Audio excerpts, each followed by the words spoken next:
algorithms, but not anything that you need at the moment. Not stuff that we study in the moment. These little questions that I want to ask you. So you can use a ruler or any straight object.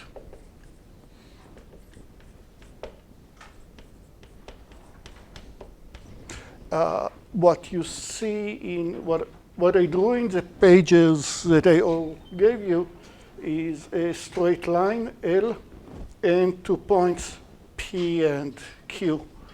And what I ask you guys to do is to draw as accurate as you can the shortest path that starts at P. From P it goes to L. You need to say where it goes to L, and from L it goes to Q. And with ruler only, try to be as accurate as you can. Use any algorithm you want.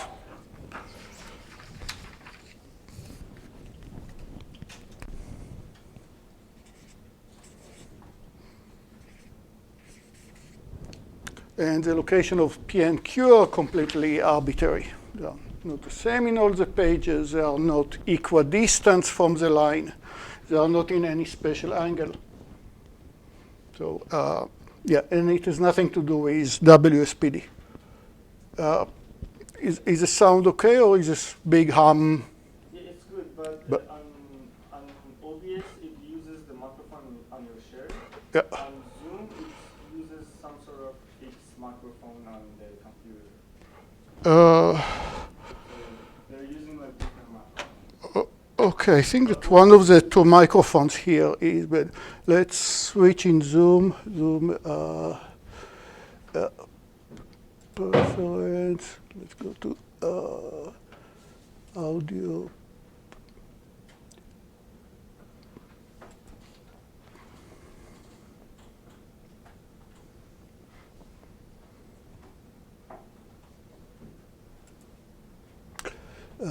Maybe Tim or Amir, is the sound better or worse now when I'm using the USB microphone? And mostly, is there any noise? No. Okay, maybe it's the other one. Okay. Yeah, the difference would be, but I'm using the USB microphone, right? Yeah, are you kidding? Okay. The microphone on your shirt. For the tweet, it uses the microphone on your shirt. Yeah, but I also change it right now in Zoom. Yes. Yeah. Okay. So yeah, at some point I'll stop and I'll discuss with you which algorithm did you get. Again, use any algorithm you want that involves the paper that I gave you and a straight object ruler or something that you have in mind. Nothing else. And don't measure anything, obviously. Don't take pictures. Okay, we want to study about WSPD, and before that, any questions about anything, homework, Zoom, or live people? I had a question about, it was number 2 on the homework. It's like a set of segments in 3D, and it says so that the number of fragments is like O of n squared. How are segments or triangles? I think that triangles, if I may. it says segment. It says segment. Okay, should be triangles. Yeah, that's what I was thinking. Yeah. Sorry, typo, should be triangles, thanks.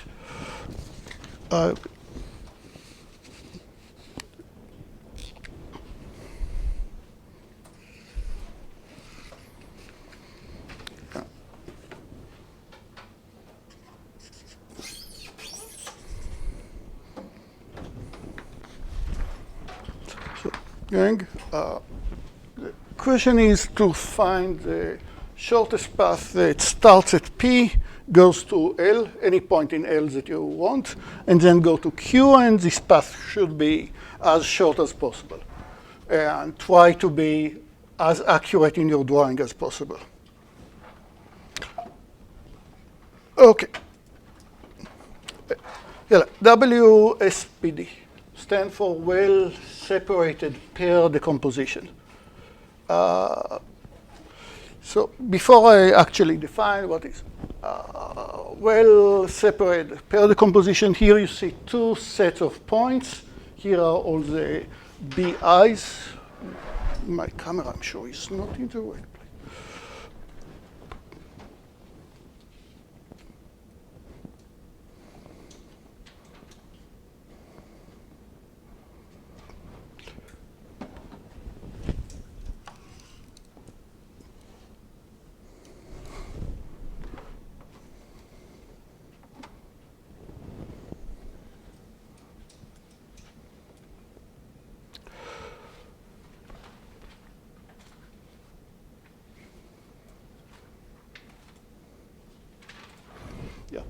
So here are all the points. They belong to two sets at the moment.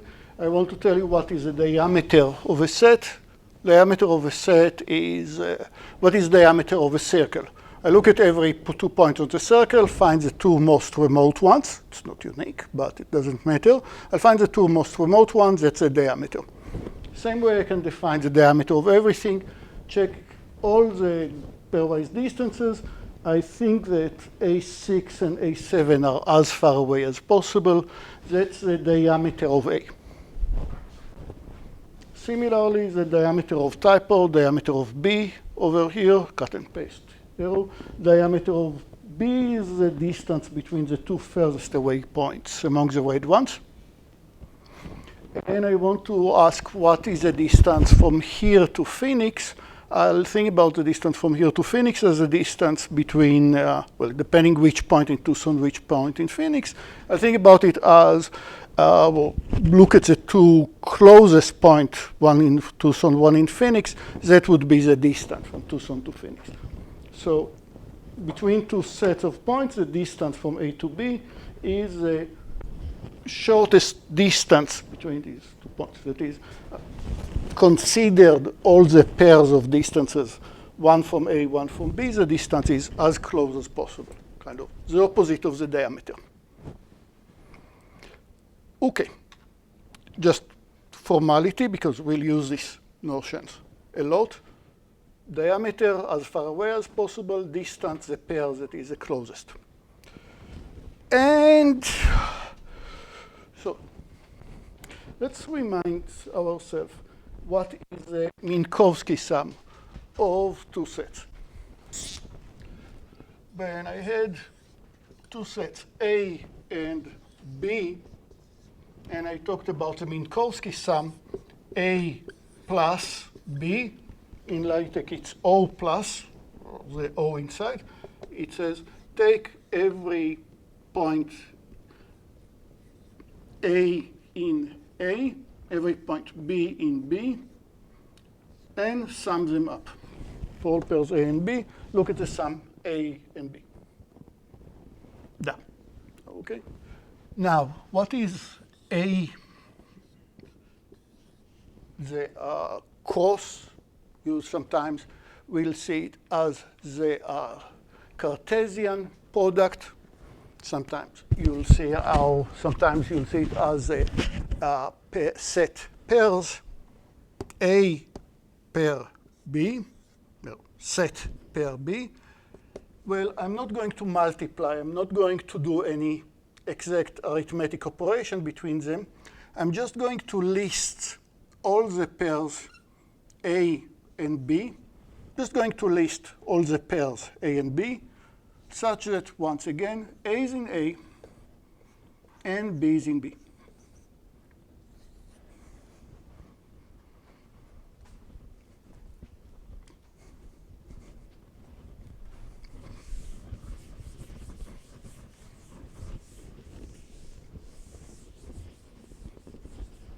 Just to make sure, A1, A2, B1, B2, then A Cartesian product B is just A1, B1, A2, B2, A3, A2, B1, and A1, B2. Okay, all these pairs. The order doesn't matter, but think about it as a pair.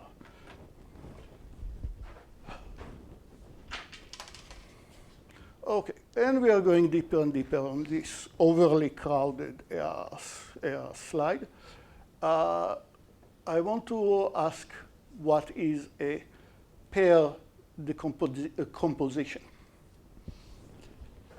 So think about a set of points. It will start to be useful when I'll go higher in the dimension. 2D, it's nice to explain, but it's we don't enjoy it that much algorithmically in 2D. So what is the pair decomposition? W, which says take some subset A1 and subset B1 and think about all the pairs of points between them. And another set A2 and B2. Remember, all these sets are all sets of the same set of points. Yada, yada, yada, all the way up to AS, BS, and take again all the pairs. And when I said take all the pairs, I don't have to list them explicitly.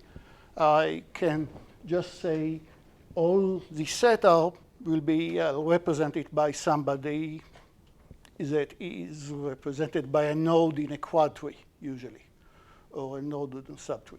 I'll tell you what are all the points here by some compact representation. I don't have to list all the points here.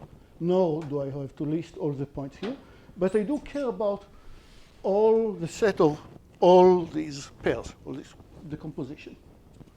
So what am I trying to do with all these sets? Maybe it's easier to understand what am I trying to do over here. I look at a set of points.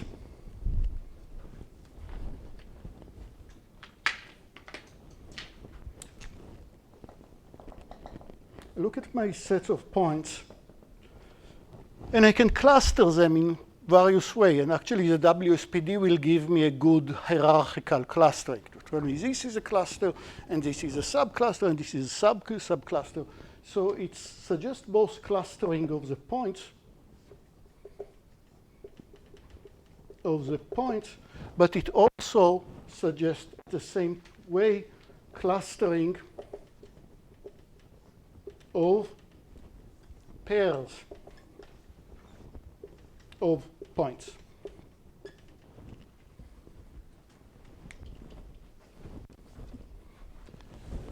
So when I tell you that A1 Cartesian product with B1, you think about all the sets over here, and I want to say this cluster of sets, they exhibit similar behavior. Not only that every set by itself is a good cluster, but this product is behave reasonably well. And what do I mean by this? Let's go back one slide. So I want to argue that these two clusters are good candidates in what sense? When I'm standing here, I'm standing at B, and I'm looking at all the points of A. They are far, far away from me. They are far, far away, so I can kind of think about them as a single point, and we'll actually use it. They are so close away. Close in which sense? Every point of B thinks about all the points of A as almost the same set. That is, or for every BI, I'll think about all the sets of the AIs, but all these edges that I go from one AI to one BI, they're all moving just a bit. What do I mean? I mean that here is A, here is B, but what's the condition that when I stand in A, I'll think about, when I stand at a point B, at B, I think about all the points of A as almost the same point.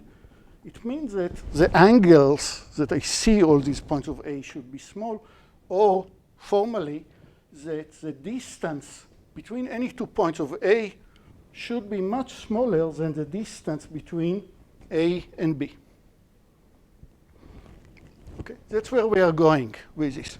A good cluster would be 2 blobs of points that are far away with respect to what? Distances are, in which units do I measure?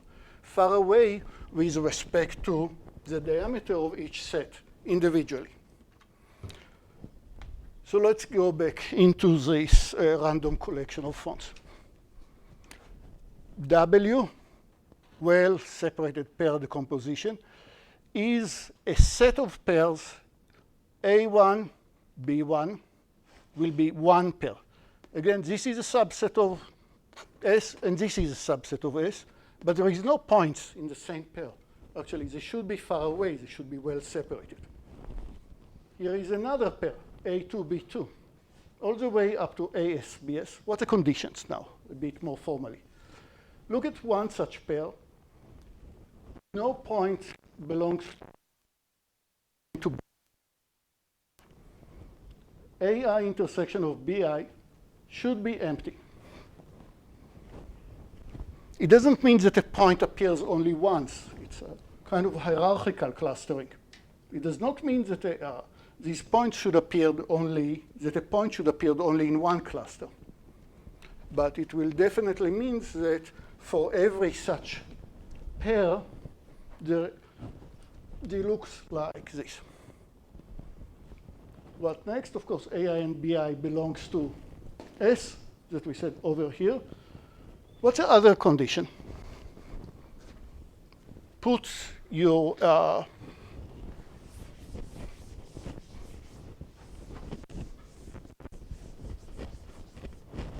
let's think about the following example.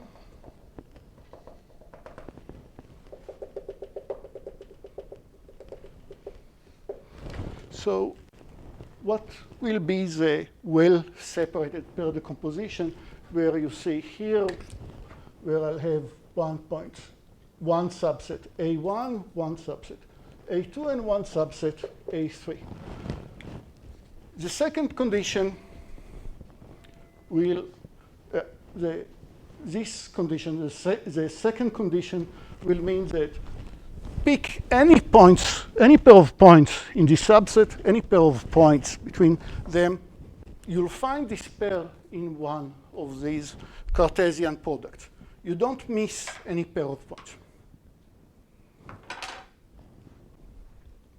That is, when you look at, for every point PQ, it appears in one of these sets.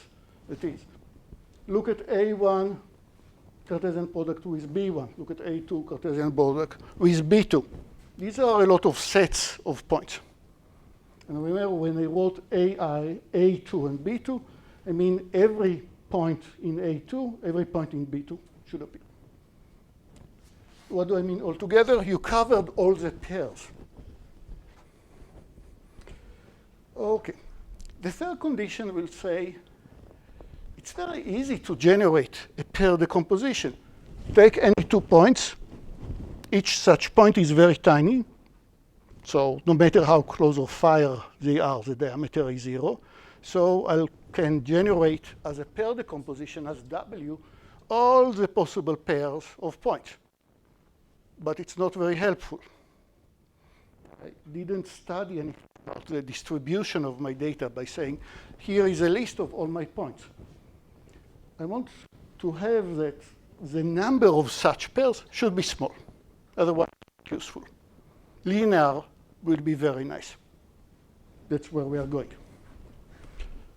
The number of such pairs, such cluster, but cluster, remember, is a pair subset, is small. And finally, look at the diameter of A and the diameter of B in every pair, AI and BI over here. The diameter of each set is smaller than epsilon times the distance between the sets. The distance between the set is 10, epsilon equals 0.1,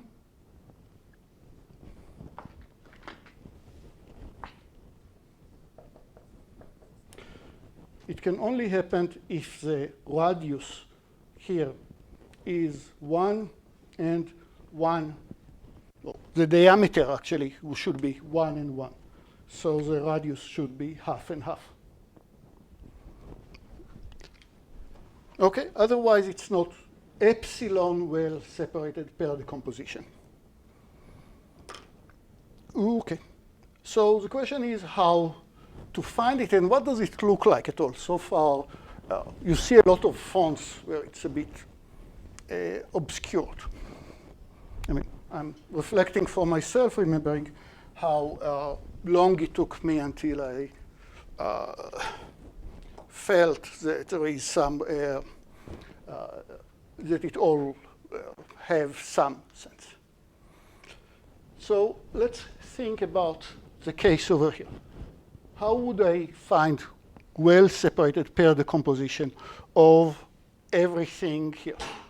So I can, where do you see possible candidate pairs over here? I draw A3 far away from A1 and A2. So obviously I can think about A3, and I'll call this set, I can call it as a whole set by itself. Let's call it B3, just a name. B3 is everything here. What is now B3 Cartesian product with A3? Everything here and everything here. They are far away. For the good epsilon, they are far away. I covered all the pairs of points. One is here, one is here. That would be one possible pair in the list of pairs that you're generating. Did I cover all the possible pairs? Did I cover all the possible pairs? Absolutely not. There are a lot of pairs of points over here. There are a lot of pairs of points over here. What should I do with all these pairs? I should continue somehow in my recursion. Right. I should now realize that A1 and A2 are far away from each other. So I'll add to this definition, to this list, A1 cross product, Cartesian product with A2. All the pairs that goes between these guys. And now I should go deeper into the recursion of each one of these pairs. But now I need to recursively somehow find pairs over here, and so on in A3. But I covered so far every pair that has one hand here and one hand here. And I covered every pair that have both one hand here and one hand here. So I need to continue recursively. So you see how it is clustering of all the pairs. And you know what, let's change a quick example and kind of showing you how quad tree will be useful over here. So here are my points, A, B, C, D, E, F. The epsilon that I'm using right now is half. That is, the distance between the sets should be at least 2 times the diameter of each set separately. So it's a bit small example. So slightly harder to see what are we saving over here, because you see a lot of pairs that consist of single points. But which pair, and I'm trying to be economical here. Actually, it's Ariel, it's all from Ariel's book. I'm trying to be economical here. So I did not report, I did not create any pair that I could have avoided. What do you mean? That I don't create pairs that I could have avoided. For my decomposition, I could have report A1 Cartesian product A3 and A2 Cartesian product of A3. Look at these two guys. A1 and A3, A2 and A3. I could have listed as a pair, as two separate pairs, sorry, but it's not very economical because I can avoid it by reporting just B3 Cartesian product with A3. But replace these two guys by a more economical part of A of, I had it somewhere, of B3, A3. Well, B3 was both these sets. So tell me, please, which pairs you don't report in this pair decomposition over here.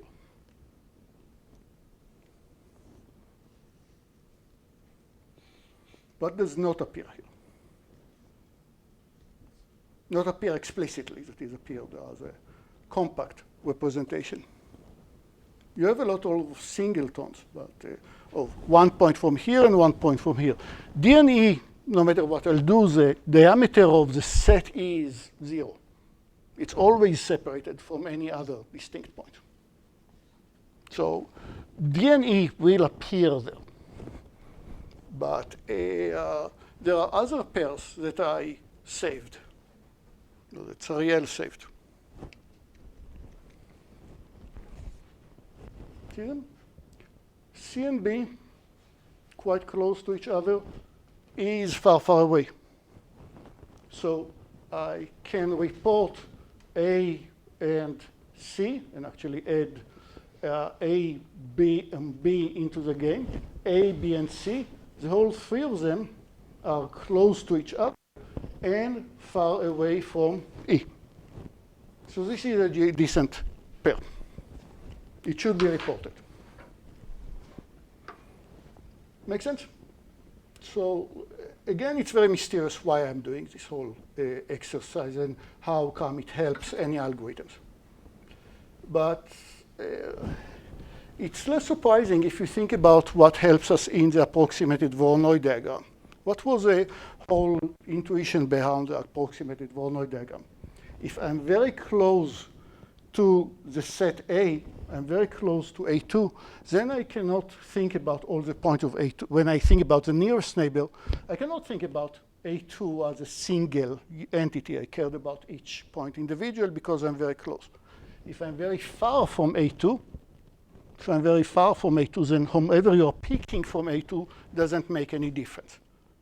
Up to epsilon distance, they are all equally far away from you when you're far away.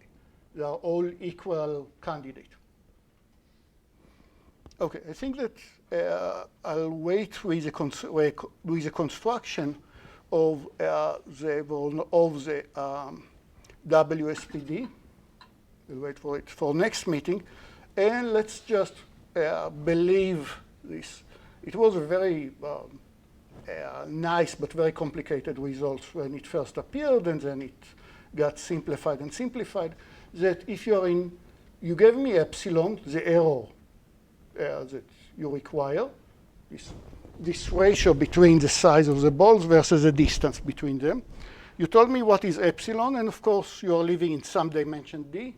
The number of pairs that you need will be linear if you're willing to cheat somehow and say that epsilon to the power of D is a constant. At least in every low dimension, but much higher than 2, it still works very nicely and very practical. Let's see what it's good for. Let's speak about spanners.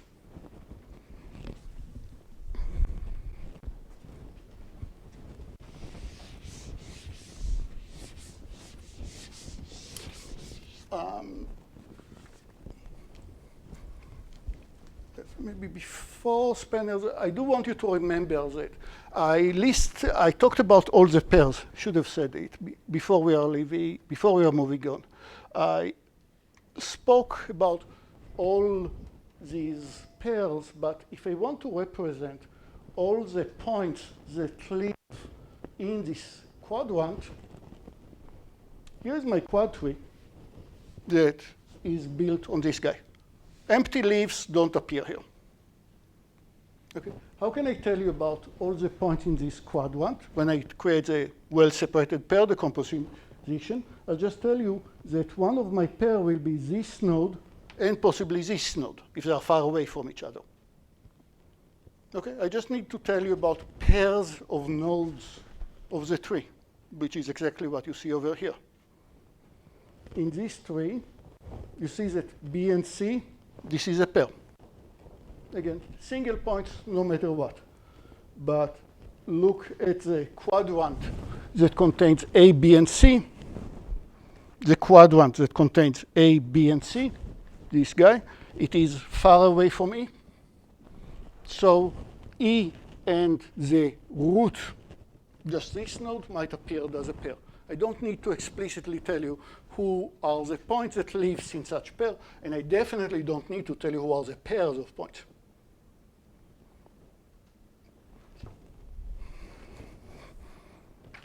How are you doing? Anybody find an exact algorithm? Straight line, yes. I have something in my work. So you measure the distance between P and Q and find the halfway point? I could. I have straight objects. I don't have any measurements on them. So straight objects only. Tell me what is the shortest path. Or give me an algorithm to find as accurately as possible. So I didn't bring rulers for anybody.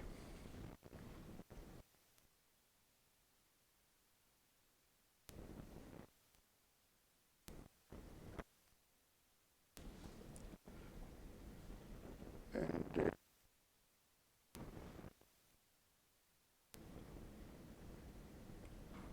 so yeah, I can use this as an approximation of a straight object. But that's what I need. Yeah, I can measure the, I don't know if just measuring the distances will work, but yeah. It's, I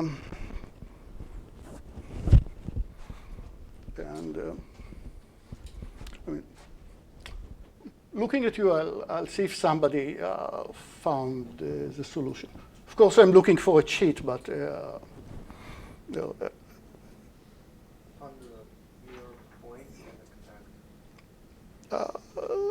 kind of. Now you're in the right direction. Yes, sir. I don't know if this works without measuring, but like if you reflect U about L and then draw a straight line to the reflection. Exactly. Reflection is a good idea, but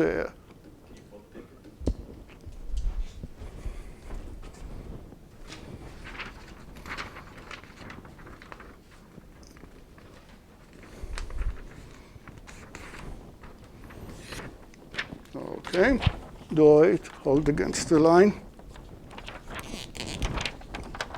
I have P in this direction, I see P. Draw it. Now P is on the other side, so I'll use a light. Once again, draw P. Once again. So on my page, here is Q, P prime.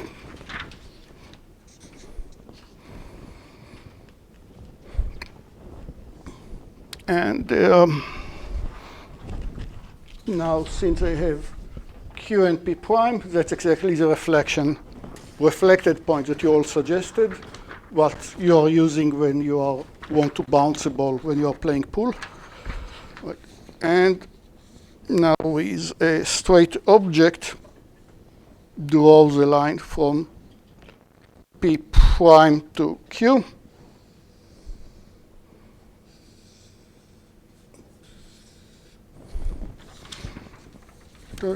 Here is my original line. That's a line from P to Q prime, this reflected, this imaginary point that I created. And now the straight line that I'll this will be the point where my path should bounce. So the overall path it will create would be from P to this imaginary point to Q.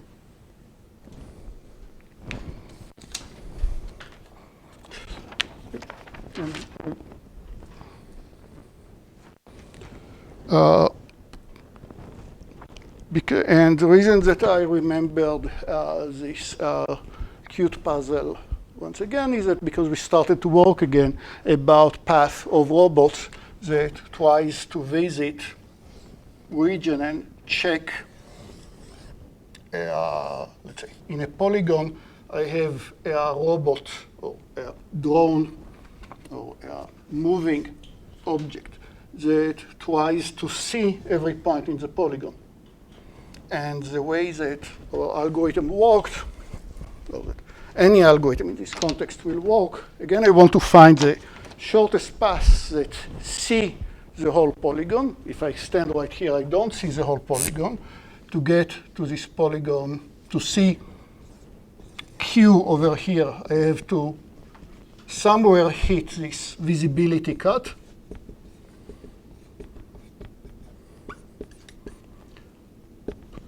Continuation of an edge over here. To see Q prime, I have somewhere to visit the cut that visit Q prime. Where should I visit Q prime? Well, I still don't know, but if that's my destination, then I can visit it at the place where the two angles are the same. And the way that our algorithm was working is exactly by keep folding it around every possible cuts and somehow keep track of not getting exponential blow up. So it was a nice work that we are revisiting again because, with the political development in Ukraine, there is huge interest in swarm of robots and how should they behave. Okay, spanners. Let's see one of the applications of WSPD.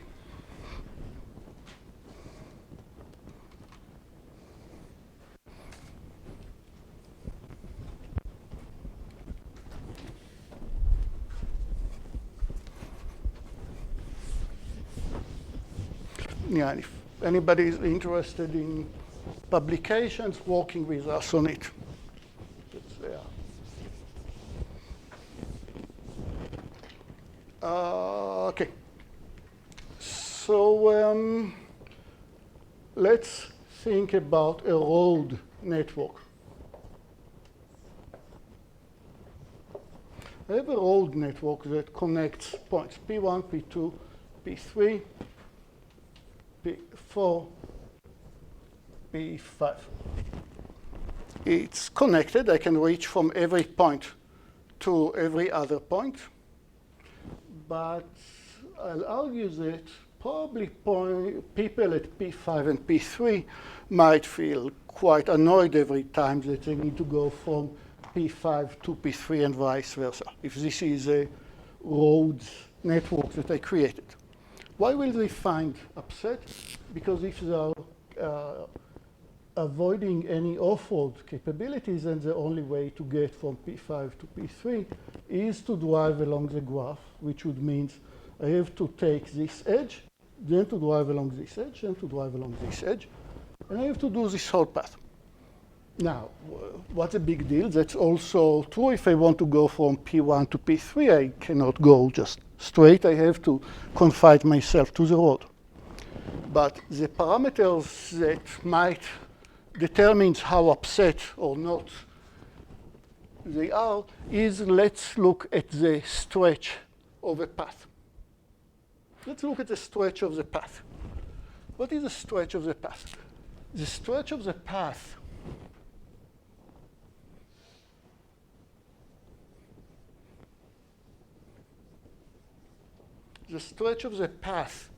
from P5 to P3 would be the distance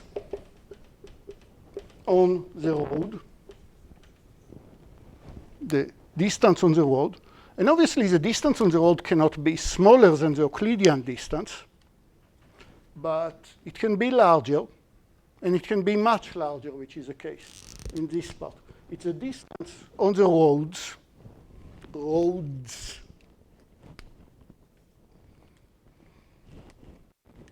divided by how long would have been the path between them if somebody really important would be living in either of these two villages, would be the Euclidean distance between P5 minus P3.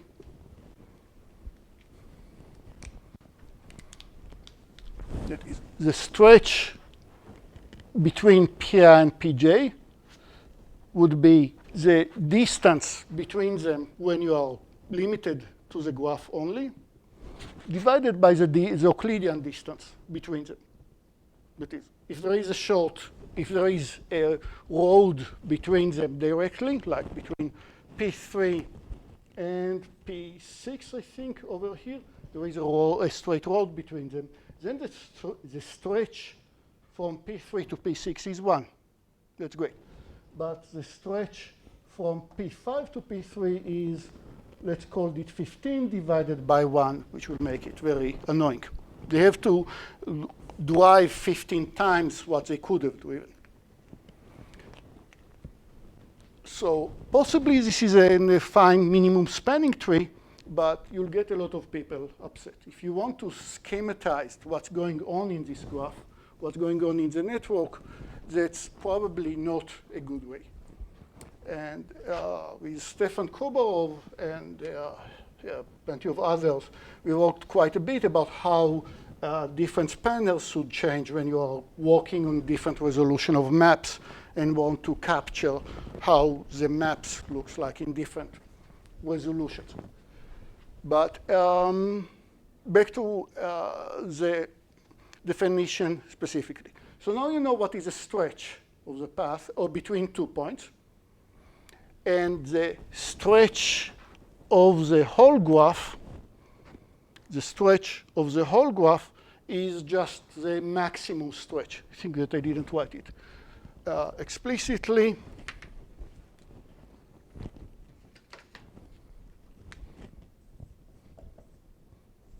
The stretch of G is the maximum stretch between any Pi and Pj. You're saying the road as a whole is good or bad. G is my graph. The road networks, the wiring networks, the fiber optics networks, it's also true for fiber optics of the internet. You would not like to send a message from here here to your home, assuming that you're living in Tucson. You would not like to have a message from here to your home, and the message goes through the East Coast. Way too many hops where too much delay across the road, even if you are talking about internet. But spanners are really, really, really useful. That is. So the question here is, how can I, given the set of points, how can I find a spanner that has a small stretch? Again, how can I create a graph that has a small stretch? For example, if I insist on a stretch of 1, exactly. Between any 2 points, the stretch should be 1. What would be the graph that I create? Sorry? It's a click. Everybody must have an edge to everybody else. Stretch of 1 would mean between any 2 points, the graph, the distance on the graph. Distance on the graph is just look at an edge, look at the Euclidean length of this edge, and the length of the path is just the sum of the Euclidean lengths of all the edges. If I want a stretch of 1, then I need to have an edge between every pair of nodes. Not very nice for the internet to create by fiber optics every pair of nodes. Not hard to find addresses, not hard to do the routing in the network. It's extremely expensive graph. What if we relax it a bit? We still want to keep the stretch of the graph under control. We don't want too large stretch, but at the same time, I don't want to have too many edges. Too expensive to build them, too hard to do routing in this network. I want much fewer edges in my graph. To be precise, I'll say that this graph is a 1 plus epsilon spanner of the set of points, if for every set of points, the graph distance comparing to the Euclidean distance, the graph distance, what you see over here, sum of edges, is, of course, it's larger than the Euclidean distance, but not much larger. It's still smaller than 1 plus epsilon, the graph distance.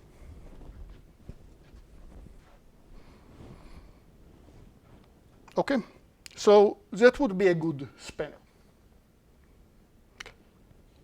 And I think that you all guess where it's going, that if you have a set of points, then we can build not one spanner, but 1 plus epsilon spanner. You'll give me epsilon, of course. And how many edges will I have in the spanner? Linear times something that depends on epsilon. Makes sense. If you take epsilon to be 0, then the number of edges can be as bad as n squared.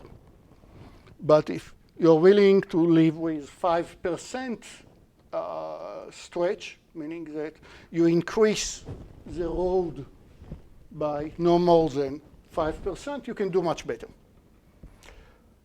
OK, so how are we going to do it? Not really surprising at this stage. But I want to tell you that I can build a spanner with very few edges. How would I do it? I'll start by creating a compressed quadtree. We didn't nail all the algorithms. The way that we discussed compressed quadtrees was start by a quadtree, normal quadtree, and now you see long path. Let's remind everybody what is compressed quadtree.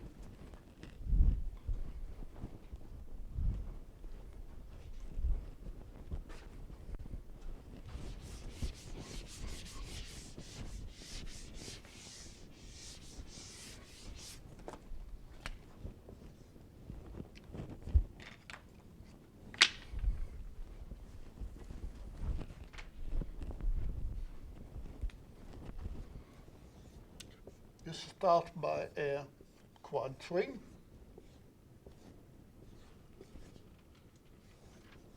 And now you notice that there is a lot of paths of a shred of points, each one with only one child.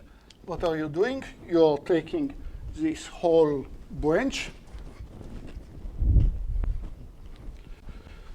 and let me change it just a bit. I want this node, just for visibility, to have 2 children. And I'll take all this branch and say, I really don't need it. What I really need is a pointer that will point from this guy directly to this guy, instead of the pointer to the children. The only difference that we need to do, I asked you this question in the homework, was that usually the path to a node in the quadtree also told me go left, go right, so you can say what is R of V, the region that is associated with every node V of the tree. Now in a compressed quadtree, this node V at the end needs to know what is its diameter. You know, min X, min Y, max X, max Y. Remind me what was the main results about the compressed quadtree?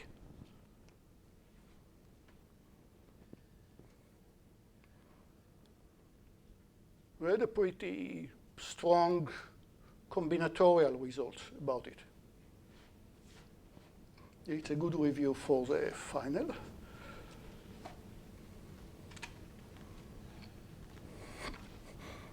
It's not as tall.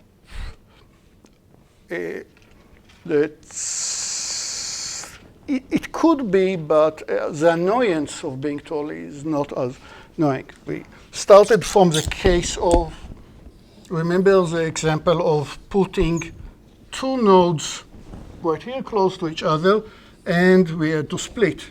And we had to split, and we had to split, and the number of splits was only limited by what is a minimum distance versus what is a maximum distance, and or log of this number. And it can be very high, even though there are very few nodes. So it limits the overall height, but the height still can be n. I can generate it. The height is still n. It's not balanced. But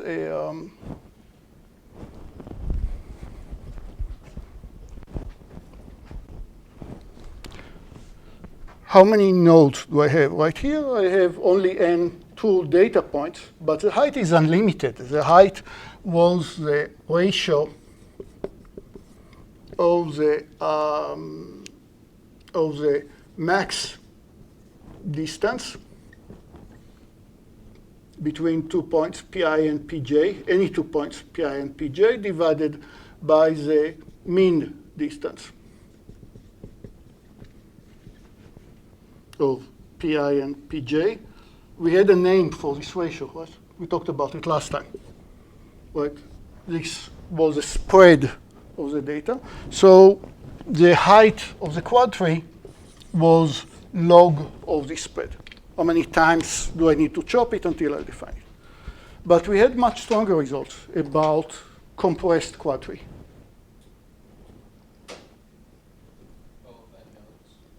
There was only n internal nodes.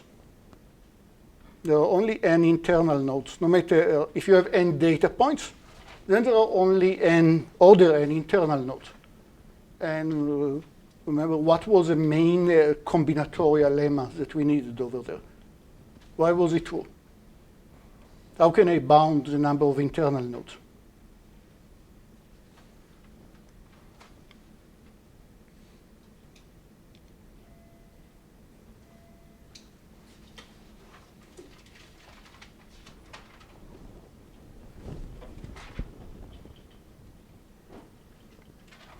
There was one little lemma from graph theory that talked about trees in general that says if something happens, then the number of internal nodes is not larger than the number of leaves.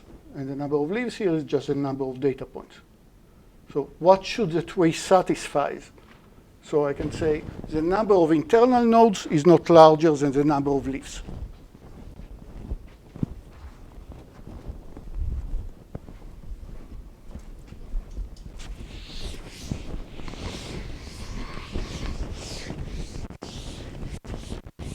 Again, number of internal nodes not larger than the number of leaves. Why?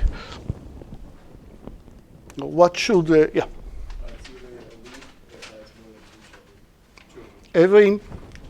I can definitely create a tree with a lot of nodes, a lot of internal nodes, and only 2 leaves. But this tree has plenty of nodes with a single child. If I have a tree where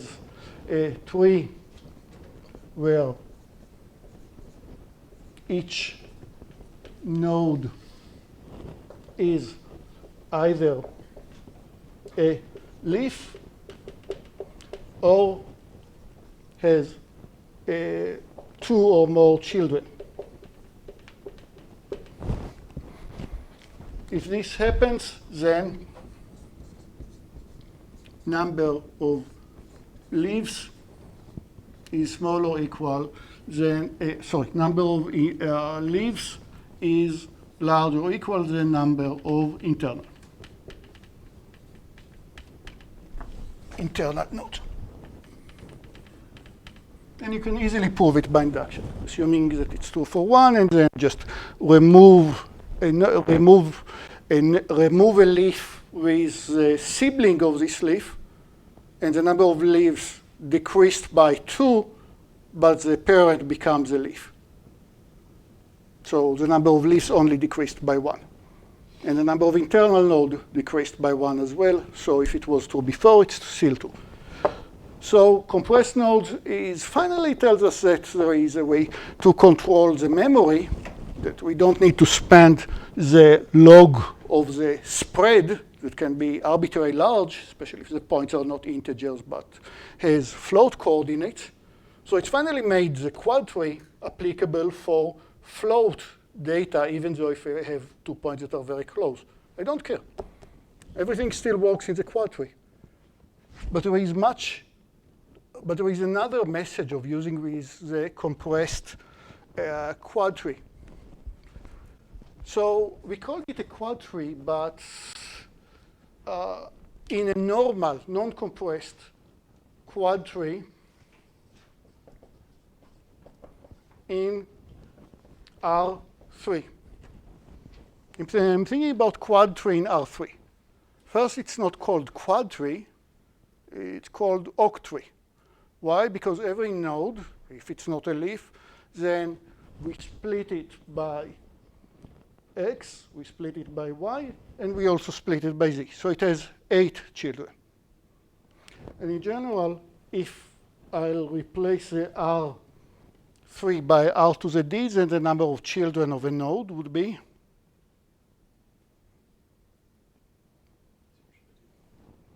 2 to the d children in the uncompressed version. Render it quite useless as a data structure. But since I'm using the quad tree in its compressed way, then the fact that a node potentially has trillions of children, because I'm living in 10 dimensions, is irrelevant. I just care about the ones that I really have to store. That is, if I don't keep empty leaves at all. And there should be at least 2 nodes out of the 2 to the d that I stored. 2 to the d is still a constant, but it makes it a very unpleasant constant if every node, if I live in 10 dimensions and every node has an array of size 2 to the d. Makes sense? But compressed quad tree saved it, made it very practical in any dimension. Back to the WSPD, back to spanners. What am I going to do? I'm going to construct the compressed subtree. I can do it in n log n. We skipped the algorithm. If you don't know it, just build the uncompressed quad tree and then compress it. Go do the DFS of the tree every time that you see a shred of a lot of nodes. Replace it by a single node. That's fine. Or you can build the WSPD, well-separated pair decompositions, directly on the original quad tree. You just have a few more pairs. What do I do now? I need to build a graph, remember? And this graph needs to be connected, by the way. It didn't mention exactly, but I want my graph to be connected, and I want it to be a spanner. I want that for every 2 nodes, every 2 leaves, every 2 users of my network, the distance in the graph will be at most the Euclidean distance times 1 plus epsilon. So I build the WSPD. The epsilon that I'm using here is a bit smaller than the epsilon that I want from the WSPD. And now, from every pair, now look at a set AI that appeared in the perm. So, yeah, we have a marker crisis.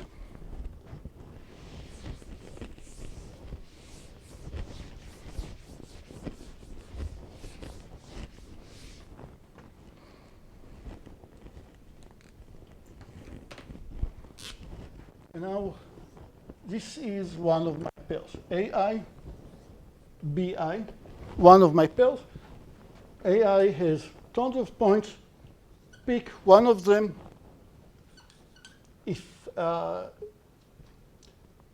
Pick one of them, and I'll call this the representative I. Representative of I. Or if I'm building the whole WSPD, remember, how did I report the WSPD? List of pairs of nodes in the quad tree. Every node in the quad tree is a root of its own kingdom, its own sub child. Here is my whole quad tree, T. Here is U, and U has its own subtree right here. And the way that I tell you about the WSPD is that I told you about a linear number of pairs of nodes U and V in the quad tree. And what do? You pick from every node one single point, called it the representative of U, representative of the set. And what do I do for the set AI Cartesian product with BI? Remember, I told you about these sets, and you think about all the pairs of points, one from AI, one from BI. If I insisted on having a stretch of exactly one, I had to take all the pairs of the edges between them. Very wasteful. Since I have a stretch of 1 plus epsilon, I allowed error of epsilon. What do? I'll take the representative of I, the rep of BI, also a single point that I just pick from the subtree, and I'll connect them by an edge and put this edge in E, in my graph. Okay, and I'll do it for all the pairs in the WSPD.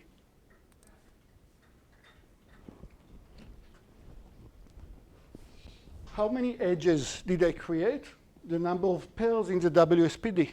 The lemma that we didn't prove today said that the number of pairs in the WSPD, number of pairs of nodes that I go from here, is linear and divided by epsilon to the d, called it linear. Linear such number of pairs, so the number of edges that I created is linear. The number of edges that I created would be linear times epsilon to the minus d. Now, why do I claim that this is that when I'll do it, it will create a spanner? Anybody sees it?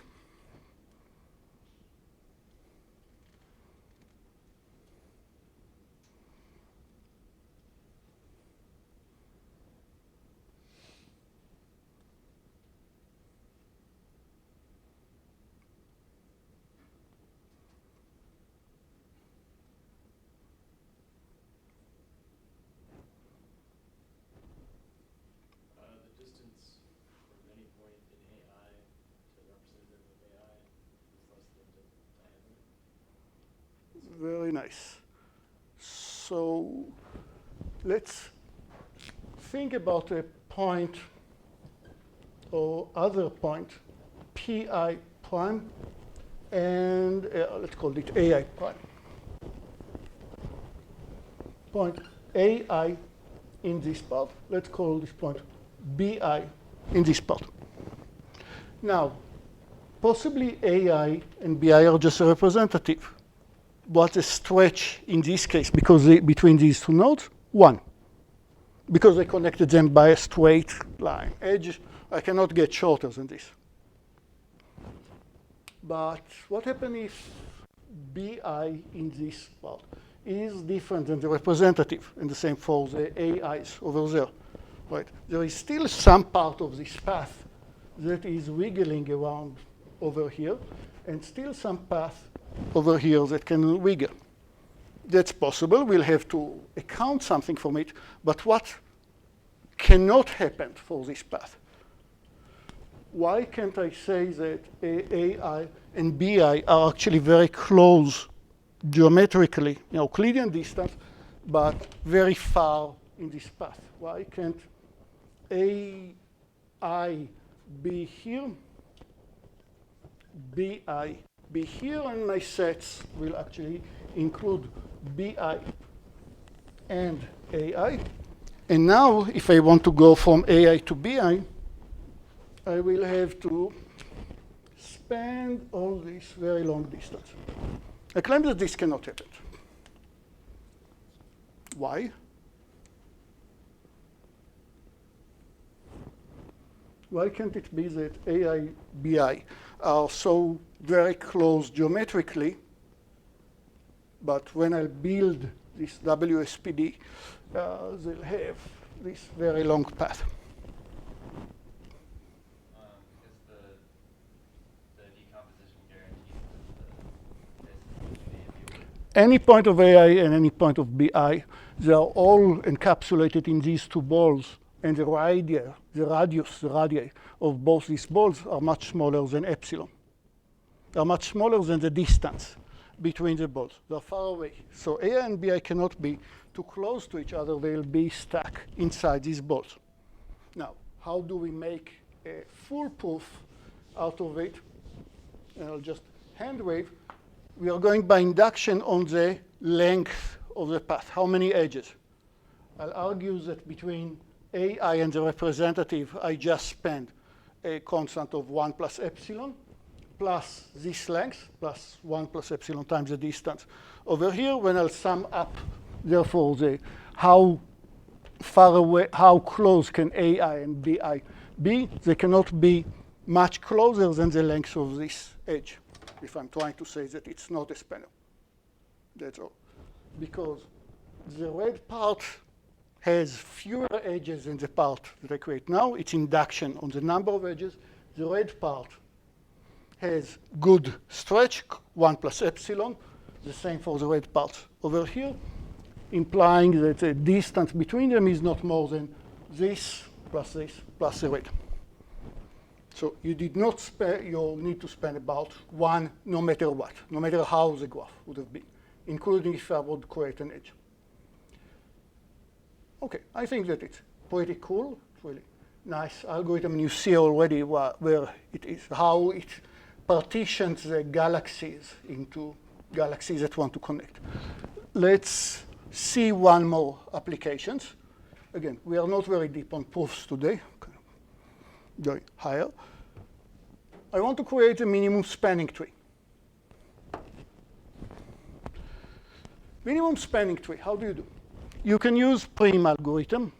It's kind of like Dijkstra. There is a heap involved, and you are always keeping the set of vertices that you built the tree already, one vertex from the outside, and you always ask, with whom should I connect?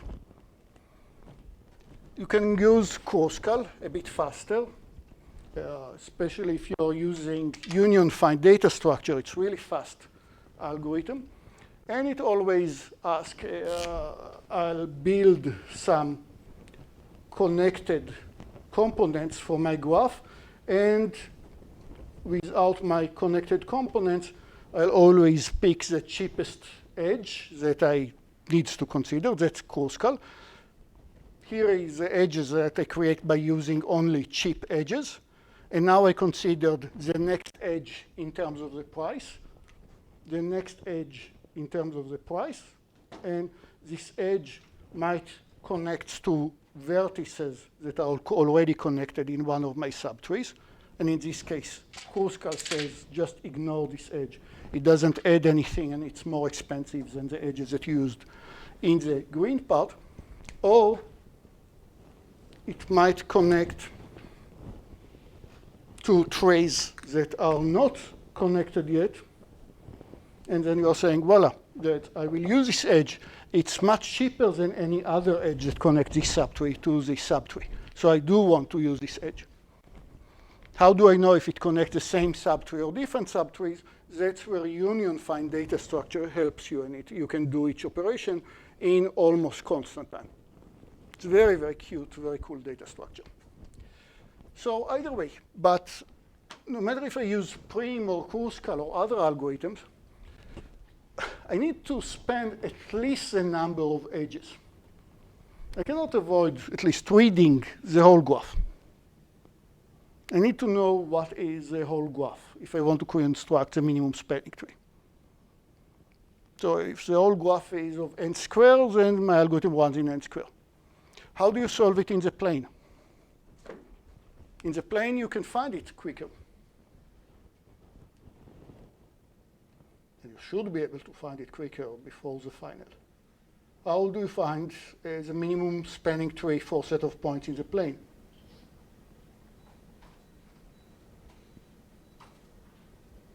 I think that you had a homework question about it, and if not, Use the Delaney thing? you're creating the Delaunay triangulation. You're showing that every edge in the minimum spanning tree is also an edge of the Delaunay triangulation.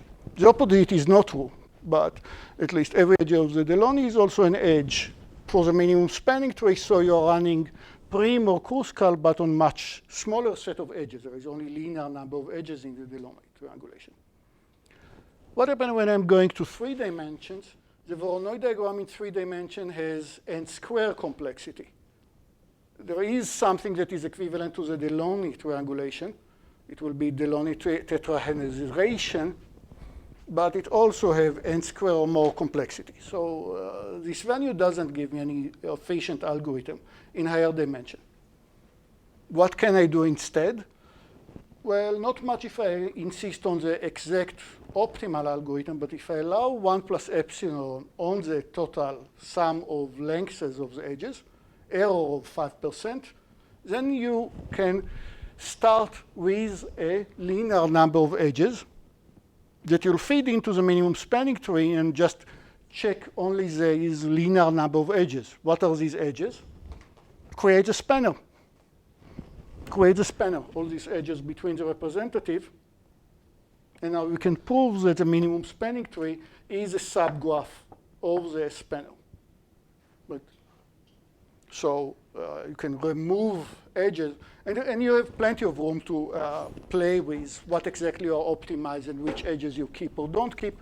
But essentially, the spanner is linear size, linear number of edges, and just delete from the feed the spanner into prim or Kruskal, and the E plus V times log n will become linear in n in the input size, linear times log n. Voila. N log n times the algorithm in any dimension, but with the cost of the epsilon here. OK.